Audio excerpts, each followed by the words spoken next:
झुकी झुकी सी नजर बेकरार है। Welcome to the video. 70 और 80 के दशक के एक संजीदा एक्टर जो अपनी नेचुरल एक्टिंग के लिए जाने गए, एक ऐसे अभिनेता जिन्होंने अर्थ, कर्ज और बुलंदी जैसी कल्ट क्लासिक फिल्मों में अपनी जबरदस्त एक्टिंग से लोगों को अपना दीवाना बना दिया। एक ऐसे कलाकार जिसमें हर आम इंसान अपना अक्स देखने लगा था।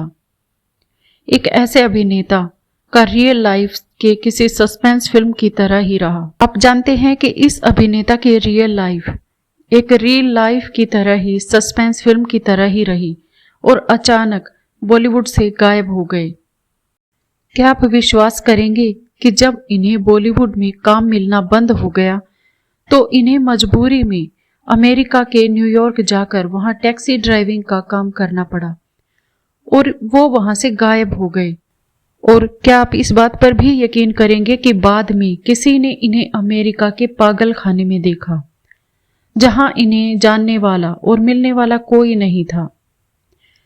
तो कौन थे ये एक्टर जिन्हें अपनों ने ही बर्बाद करके पागल खाने पहुंचा दिया, और आखिर अब किस हाल में है इनकी जिंदगी? आइए जानते हैं आज की वीडियो में।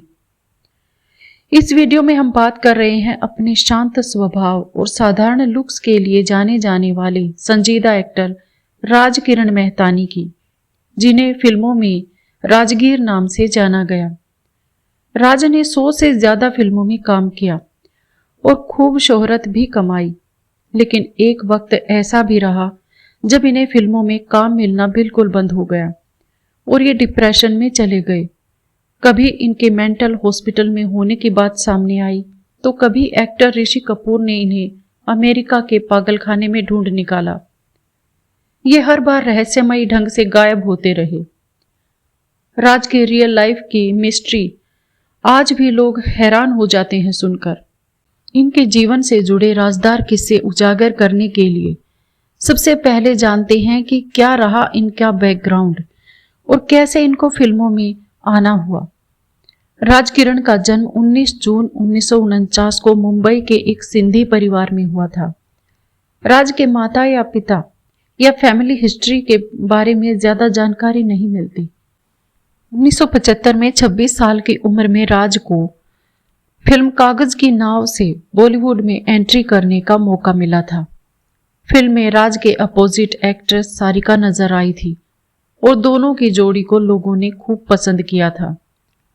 राज का फिल्मी सफर चल पड़ा और 1980 में राज की 5 फिल्में रिलीज हुई और इन सभी फिल्मों में राज की एक्टिंग को भी पसंद किया गया। हालांकि इनमें सबसे ज्यादा प्रशंसा फिल्म कर्ज में निभाए उनके रोल के लिए हुई, जिसमें उन्होंने रवि वर्मा के रोल में ऋषि कपूर के पिछले जन्म का किरदार निभाया था। इसके बाद राज कई फिल्मों में नजर आए, लेकिन उनमें से ज्यादातर में इन्हें छोटे या साइड रोल में ही देखा गया। हालांकि 1982 में आई महेश भट्ट डायरेक्टेड फिल्म अर्थ में इनकी एक्टिंग की खूब सराहना हुई। इन्होंने कई फिल्मों में काम तो किया, लेकिन इनके रोल हमेशा पॉजिटिव और एक जैसे ही हुआ करते थे। यहाँ तक कि ज्यादातर फिल्मों में उनके लुक्स भी एक जैसे ही रहते थे, जिसका नेगेटिव असर इनके करियर पर पड़ने लगा। राज को धीरे धीरे काम मिलना बंद हो गया और वो डिप्रेशन में रहने लगे। उन्होंने टीवी पर भी शोज में कई छोटे मोटे रोल किए, लेकिन फिर काम की कमी की वजह से इनकी फाइनेंशियल कंडीशन खराब होती चली गई। पैसों की तंगी की वजह से आए दिन घर में कलह होती रही और फिर एक दिन इनकी पत्नी अपनी बेटी के साथ इनका घर छोड़कर अलग रहने के लिए चली गई। आर्थिक तंगी और डिप्रेशन के शिकार राज को 1996 में आई दिलीप कुमार डायरेक्टेड फिल्म कलिंगा में काम करने का मौका मिला। हालांकि मीडिया रिपोर्ट्स के मुताबिक मानसिक अस्थिरता की वजह से राज ने ये फिल्म बीच में ही छोड़ दी और उनके करियर की ये आखिरी फिल्म साबित हुई। उसके बाद काम ना मिलने की वजह से ये न्यूयॉर्क चले गए और वहां पर भी इन्हें कोई काम नहीं मिला और वहां पर इन्होंने टैक्सी चलाना शुरू कर दिया। अगर रिपोर्ट्स की माने तो कुछ समय बाद ये खबर आई थी कि वो अपनी परेशानियों से छुटकारा पाने के लिए श्री सत्य साईं बाबा से मिलने वापस भारत लौटे और बेंगलुरु में चल रहे बाबा के इवेंट में जा पहुंचे। हालांकि ज्यादा लोगों की भीड़ होने की वजह से वो बाबा से नहीं मिल सके और इवेंट खत्म होने के बाद बाबा से मिलने के प्रयास में उनके चैम्बर की दीवार फांदने का प्रयास करने लगे। जब लोग इन्हें नीचे उतारने लगे तो पहले तो वो समझते रहे कि उनका बाबा से मिलना बहुत जरूरी है, लेकिन जब लोग फिर भी नहीं माने तो राज हिंसक हो गए। फिर मीडिया ने ये खबर छाप दी कि राजकिरण साईं बाबा के आश्रम में घुसकर उन्हें मारना चाहते थे।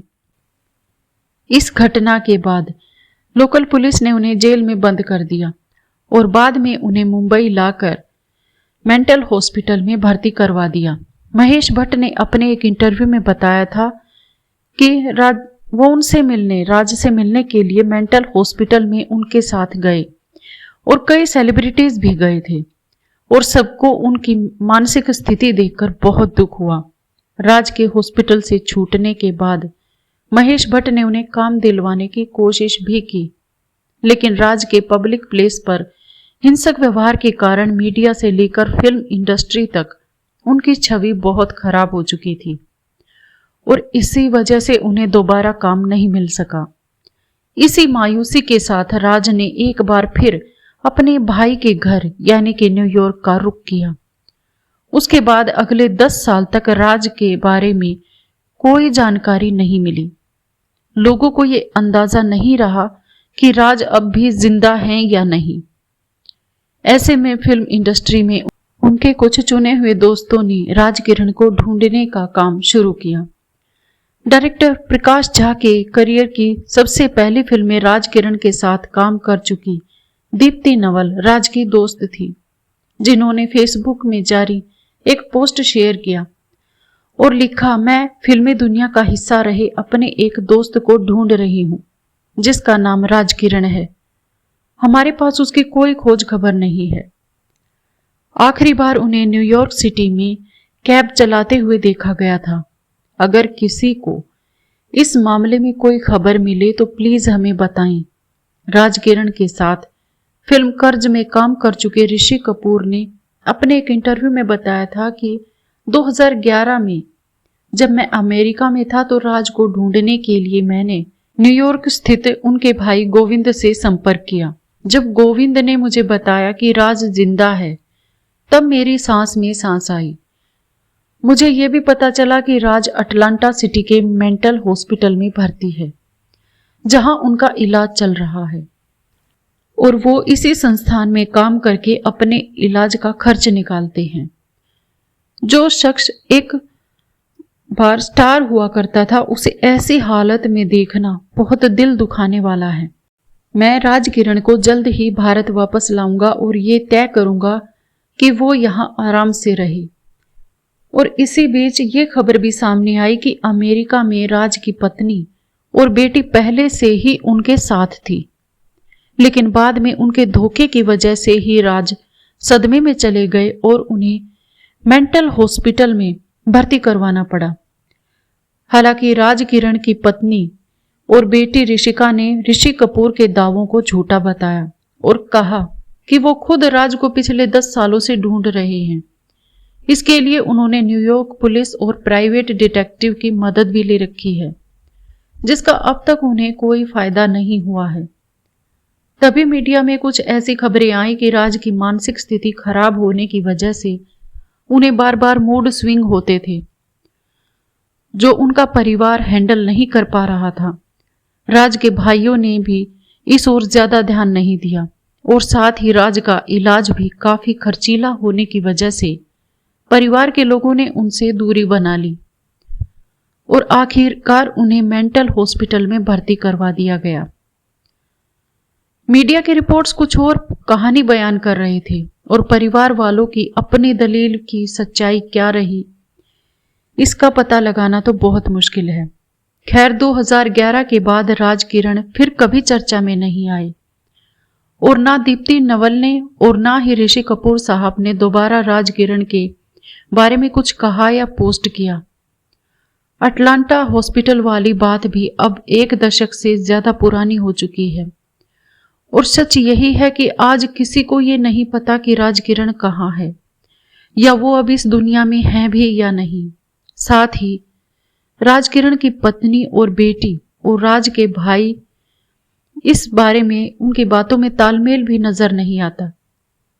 एक समय सिल्वर स्क्रीन पर सूरज की किरण की तरह चमकने वाले राजकिरण की जिंदगी में उनके अपनों की बेरुखी की वजह से ही अंधेरा छा गया।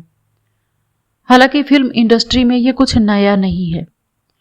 एक फिल्म हिट हुई तो सब सलाम करते हैं और जहां फ्लॉप हो गई तो सब आंखें फेर लेते हैं। बुरे वक्त में अगर राजकिरण को तब बॉलीवुड में काम मिल गया होता या परिवार ने साथ नहीं छोड़ा होता तो शायद इस कहानी की एंडिंग कुछ और ही होती।